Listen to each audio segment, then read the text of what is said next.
ლანჩხუთის მუნიციპალიტეტში ადგილობრივი თვითმმართველობის წარმომადგენლებთან ერთად მოვინახულეთ სტიქიის შედეგების სალიკვიდაციო ღონისძიების ფარგლებში მიმდინარე სამუშაოები.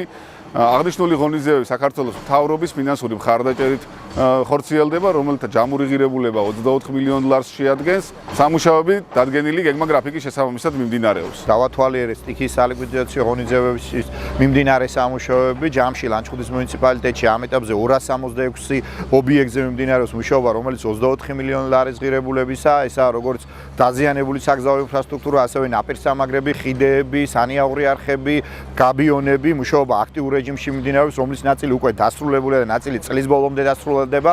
მუნიციპალიტეტი ასევე მზად აქვს რამდენიმე სტიქიის სალიკვიდაციო ღონისძიებების პროექტი, რომელიც უახლოეს მომავალში დაიწყება და წლის ბოლომდე დასრულდება.